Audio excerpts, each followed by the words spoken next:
Oikein hyvää iltaa ja tervetuloa kanssamme avaamaan uutta TV-kanavaa. Tämä on Suomi TV. Hyvää iltaa, hyvät katsojat. Tästä alkaa siis uuden suomalaisen valtakunnallisen TV-kanavan taivaalla. Paikka, jossa nyt olemme, on Helsingin Senaatin tori ja aivan tuolla kulman takana sijaitsee valkoinen sali, jossa alkaa kello 19 Suomi TV:n suuri ja näyttävä avajaiskonsertti. Sen verran soundcheckia ehdin jo kuunnella, että hyvältä kuulostaa, joten kannattaa pysyä kanavalla. Jouluista svengiä on tulossa. Ja kun olette kerran siellä, niin se merkitsee, että olette kanavan myös löytäneet. Eli antennitalouksissahan kanavapaikkamme on 33.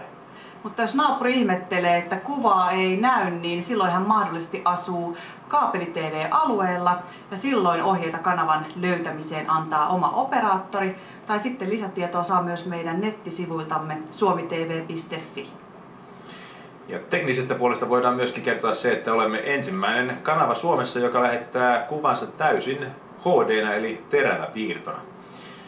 Ja ennen tuon konsertin alkua, joka alkaa kello 19, tutustutamme teitä hieman tässä kanavamme henkilöstöön ja tulevaan ohjelmistoon.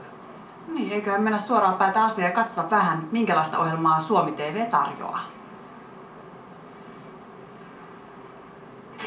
Suomi TV:n ohjelmisto koostuu monipuolisesta ohjelmatarjonnasta koko perheelle. Lifestyle-ohjelmissa intohimoinen kalamies Mark Krupa vie mukanaan Kanadan upeaan luontoon, paikkoihin, joihin monet unelmoivat pääsemänsä kalastamaan. Ruokaa tehdään Suomi TV:ssäkin. Michael Smith kutsuu keittiönsä ja näyttää, kuinka valmistetaan yksinkertaisia, maittavia ruokia.